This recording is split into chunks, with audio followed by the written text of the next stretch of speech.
Hey guys, this is Comic Uno, and today I'm doing Comic Uno's Best Comics of the Week, and this is where I go least favorite to Best Pick of the Week. So this week I kind of had a smaller haul, I think because this month has 5 Wednesdays, and they decided the second week of the month would be the light haul, I guess. I don't know. But yeah, only 13 books for me this week. So let's get started. Number 13 for me was New Agents of Atlas issue 1. Just haven't been loving the tie-ins for War of the Realms. I've been liking the event a lot, and I think it's one of the strongest Marvel events in a long time. But the tie-ins really haven't done much for me. I haven't liked any of them, or at least the mini-series. I have like the Champions War in the Realms tie-in that actually had to do with a series already, but haven't been liking these miniseries. And here it was really cool to see all these Asian superheroes come together and be a team, but I kind of wish there was a bit more of a plot besides like, okay, we have War of the Realms going on, that is why we're teaming up. Also, I feel like there was just a lot of characters, so it was hard to see all the character moments and how they are interacting. And the artwork could have been a bit stronger for me. Not bad, just okay artwork overall.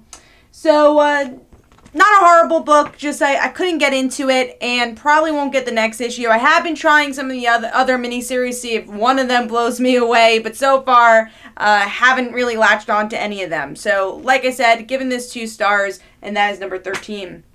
I'm going to take a sip of water, and then we'll move on to number 12. Alright.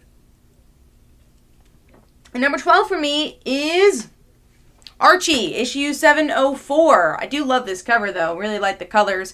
But just haven't been liking this series. Haven't been loving the direction of the new Archie stuff. I really enjoyed Mark Waid's books, and I still do like a lot of the kind of offshoot books, especially the horror stuff from Archie. And even Bettie and Veronica I thought was a solid miniseries. But Archie itself, just too dramatic for me and too Riverdale-y. It just, I don't know, it feels too much like a soap opera. And here we actually get to see Archie going on this like bachelor show because of Cheryl. It's a weird issue. And, you know, we have Bettie and Veronica working together to pit against Archie. I like when it has to do with the friendships and more character-based drama. This feels like drama for drama's sake, and I just haven't been loving the tone of the book. And the artwork is okay, a bit more of a cartoonier style, less detailed, but okay artwork. I do like the coloring overall, though, to fit this soapy nature of the book. So I'm going to give this 2.5 stars, and that is number 12. Alright, we're moving on to number 11, which is Frozen Reunion Road issue 3. This is the last part of the miniseries, and overall I haven't been loving the Disney titles besides Incredibles. I was very pleasantly surprised with the last issue Incredibles, but Frozen, because we have the second movie coming out and they can't really reveal much, it's very offshoot, and Elsa doesn't really use much of her powers, which I think would be used wisely in a comic book. And since this is aimed for kids, I do think it's really wordy for them.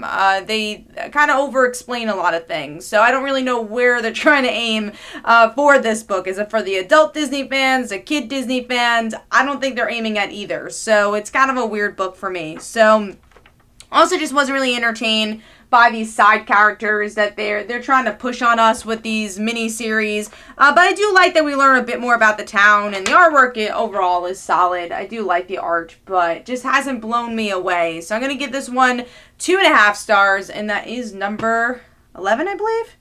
Yes. Moving on to number 10. Been pretty disappointed with this book, and that is Captain Marvel issue 5. I'm a huge Kelly Thompson fan, but I haven't liked this arc for Captain Marvel, and also not a huge Rogue fan. So to see her back in Captain Marvel's life, I guess it's nice that they kind of forgave each other once again, even though it's been done before in comics, and they're like, hey, we'll never be friends, but at least we didn't punch each other this time. And I do like Carol interacting and working together with her other friends, or actual friends, Spider-Woman and Jen, and even other characters we haven't seen in a while, like Hazmat, who is more of like a mentee, I guess. But the overall Nuclear Man story, I was not invested in, and I'm glad it's over, and that's kind of what this issue was for me. The moments I enjoyed the most probably was Jen, her talking a bit about the Hulk and how she feels, especially since during this time period, she didn't have to be the Hulk, and it kind of was a relief for her, but she's like, hey, I also do miss being the Hulk, because it is a part of me. So that was cool. I liked the Rhodey and Carol reunion. The cliffhanger was okay. Once again, I'm like, what arc are we going to next? I want to be excited for it. So overall, artwork is great though. I do like the art and the different costumes we got to see for the heroes in this post-apocalyptic Mad Max world we got here. So I'm going to give this one 2.5 stars though. Still is not really a worthwhile arc for me. We'll see what the next arc will look like. Moving on to number 9, which my store didn't have this physically, but I'll get it next week. And that is Red Sonja and Vampirella meets Betty and Veronica, issue 1. I read Red Sonja on and off, same for Vampirella. You know, I know the characters, I've read their series before, but not, like, hardcore fans of them. And Betty and Veronica, obviously I like them a lot, and I like reading their crossovers for the most part. And it's like having these two very different women team up with them. I'm like, oh, that could be really cool. I will say the way they meet up is very coincidental. It's just like, all right, for some reason, Veronica and Betty are part of the newspaper and trying to figure out why these adults from their school are dying from these, like, demons. So they're like, all right, let's work together and you can enroll in our school, which is also very coincidental. But once they get to the school, that's when it becomes fun, fish out of water storytelling, where we get to see, like, Red Sonja join the football team. So there's definitely fun aspects to it. On the part of the artwork, I do feel like it was a bit cheesecakey, the artwork, but not too bad. And it was detailed enough, especially in the facial expressions. So overall, I'm going to give this 3 stars. Definitely going to pick up the next issue. I think it's fun, even if some of the plot points were a little bit too convenient. It did get at least fun by the second half of the book, and that's promising for next issue. Alright, moving on to number 8, which is Shazam, issue 5, which kind of felt all over the place for me, even from the artwork standpoint. There's a couple artists on this book. Yeah, there's like 4 artists on this book. So, it's a little inconsistent. First you have like really, really strong art with Black Adam, and then you go to the middle with like the video game stuff, which I think is the weakest artwork here, and completely different style, and not as detailed or doesn't have as much color depth. So that was weird. I didn't love the art change, and even the story jumped a lot. First we went to Mary, then we went to Black Adam again, and then we went to the video game place, and I'm like, alright, I just want to stay in one place because I'm not getting enough from any of them. But I did like Black Adam. Obviously he's going out to get Billy, and we'll see what his motives are. And then towards the end we get to see Tawny a bit. So we'll see what his character is all about in this series. Definitely seems a bit darker in this version, and that he's gonna maybe have to get the kids, and we'll see what happens there. And then we also get to see another Shazam villain by the end, who's from the movie Savannah.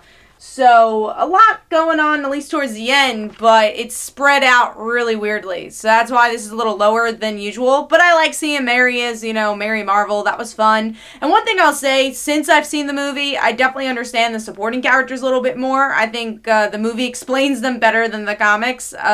So they feel a bit more fleshed out because you understand them from the film. And obviously Jeff Johns had a hand in the film. I just kind of wish he expressed these character developments in the comics a little bit of like, okay, he likes video games. Why? What's going on? And now you're starting to get a little bit more.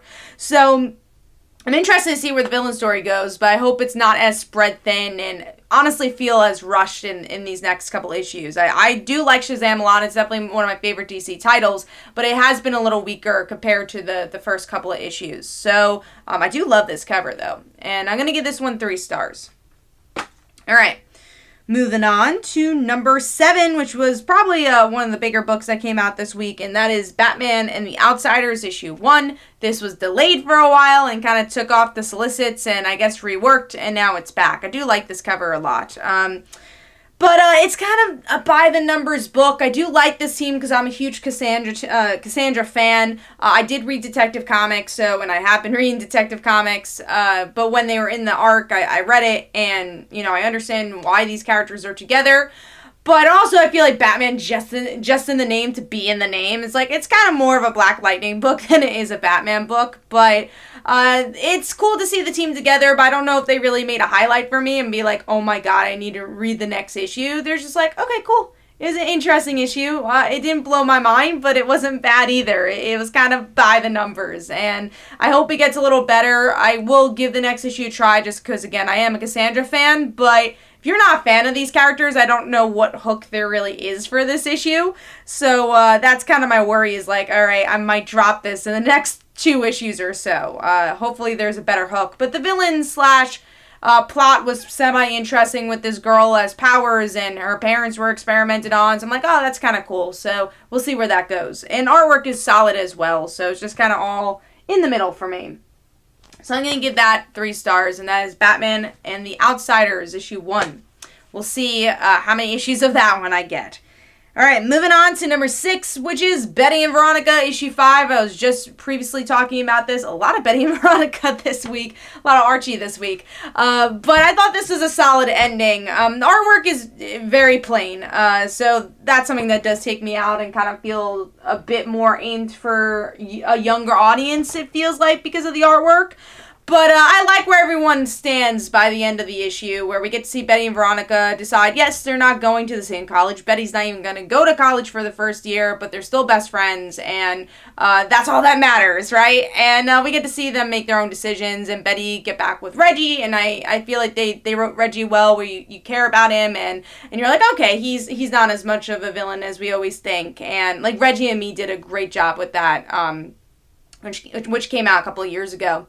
Written by Tom DeFalco, one of my favorite comic book writers. But yeah, so Reggie becoming a nurse because of his grandmom was really interesting, or grandma. So yeah, I like the issue. I think there's some cool story, but it didn't blow my mind as much as I want a Betty and Veronica book to do so. I want a little bit more from these books, but overall 3.5 stars, and at least we know where the series is going from that Archie title, because this is actually in the future, and we're going to see the Reggie and Betty stuff happen in, I guess, the Archie title as well. In the Bachelor Games. We'll have to see where that goes.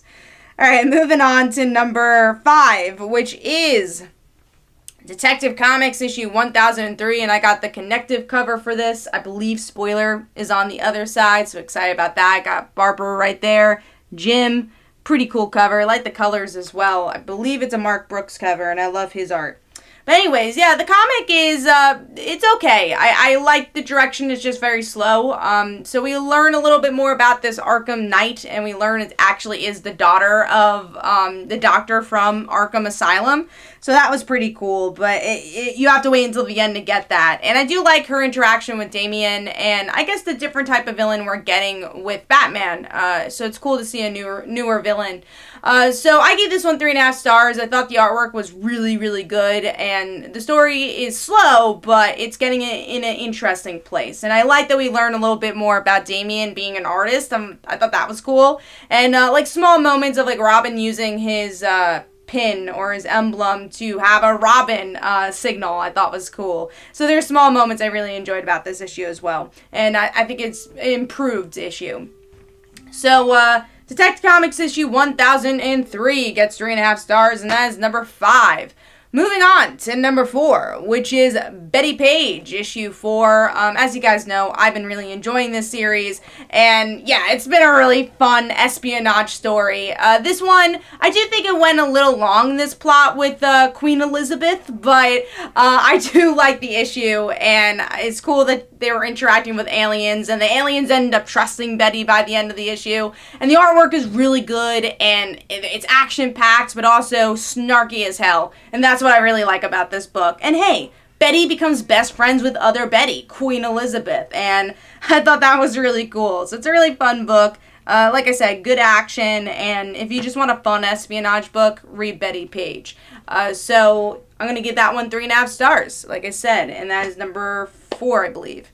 Moving on to number 3, which is Friendly Neighborhood Spider-Man, issue 6. And this was a book I was kind of worried about, because I'm like, oh no, they're giving Spider-Man a sidekick again. I don't want this. But then you find out what the story is, and that's a one-shot story about Peter, Spider-Man, helping out a cancer patient, and him being Spider-Man's, I was going to say Spider-Man for a day, but really Spider-Man's sidekick for a day.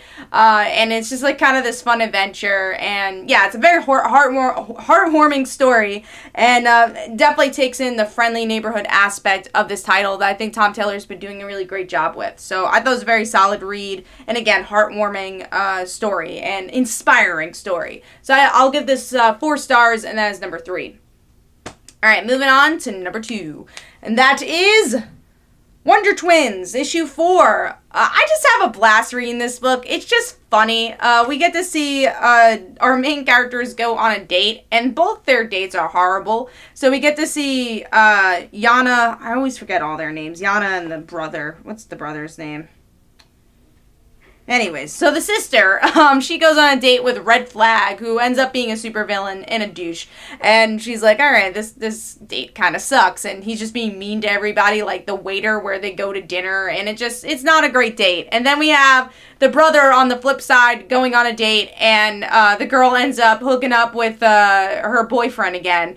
And he's like, pretty much sidelined in friend zone, and he doesn't care. He's like, oh, I made a good friend out of the deal. So it's a fun, comedic, bad date storyline, and I have fun with this book. I think it is a mini-series. I think there's like 2 issues left, and I'm kind of glad there's not really that much of a straightforward plot, and they have more of these one-shotty issues. I think that's been really fun. So also the artwork is really good, cartoony, and fits the style really well. And also we get introduced to other characters as well that thread through the series, and we get a little bit more impact with the daughters whose father teams up with Lex Luthor. So that was kind of cool. So yeah, if you're just looking for a really fun comedic book, definitely go check out Wonder Twins. That is my number 2 pick. Moving on to my pick of the week, by far my favorite issue I read this week, and that is Unstoppable Wasp, issue 7. Man, oh man, if you're a Marvel fan, go pick this one up. I had a blast with this issue. Is Nadia finally having a birthday party? She's never had a birthday before, and it's Cassie, one of my favorite characters of all time, Cassie Lang, and Viv Vision, helping out, saying, hey, we're going to throw you a party, we're going to take you out to a club, and, here's all your friends, and here's pretty much, like, a lot of a chunk of the Marvel Universe. And Viv goes throughout the party and says, you're not related to that person, but you are related to this person, and we get to see the complicated family tree of Hank Pym. And really, yes, it's a celebration for Nadia and saying, hey, look how many people love you, especially after everything she's gone through. But also, it's a celebration of Hank Pym, of seeing, oh my god, this guy's connected to a lot of people. So if you're just a hardcore Avengers fan or Marvel fan, go pick this one up. You even get to see the Young Avengers again, and I think one thing I personally really loved about the Young Avengers appearance, first of all, we get some good progression of characters. I didn't know Teddy and Wiccan were engaged, so good for them, and that was cool. Maybe it happened in a title I wasn't reading, but I was really excited to hear that. But also the old generation kind of meshing with the new generation of Young Avengers, like Cassie being friends with Miss America. We haven't seen them interact at all, and Cassie's still saying, hey, this is my team, the Young Avengers. So we're kind of seeing the marriage of the 2 series come together, and I love that. So anyways, I kind of lost track of what I was saying, but yeah, there's some really cool moments where we just get to see Nadia is just related to so many people, is the great niece or the great aunt of people, how she's related to Vision, how she's related to Wiccan and his brother. So I love that. But by the end, we get to go see them at the club, and Cassie's like, oh, you know why I invited you here, right? Because there's supervillains here, we're gonna have a super team up. So it's all these heroes just teaming up and giving Nadia the best birthday present of this huge superhero fight.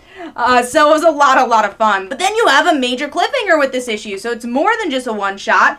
We actually get to see Nadia's blood mother call her, even though Nadia thought she was dead. So what is this going to mean for Nadia? What is this going to mean for Janet? Also mentioning Janet and Tony's appearance in this issue was a ton of fun, where Nadia is willing to murder Tony if he hurts Janet. There's so many good small moments in this issue. I could spend like 10 minutes just talking about all the amazing character beats in this book. But yeah, I had a ton of fun with this issue, and if you're a Marvel fan, I think you'll really enjoy this. There's characters we haven't seen in a long time, things you never really thought about with relationships with Nadia, and you're like, oh yeah, I guess they are related. That's kind of crazy. You have Tigra's son who's related to Nadia. It's crazy. So I really enjoyed the issue. I love the cartoony nature of the artwork as well, how bright it is, and there's just a lot of my favorite characters in here, and just seeing the whole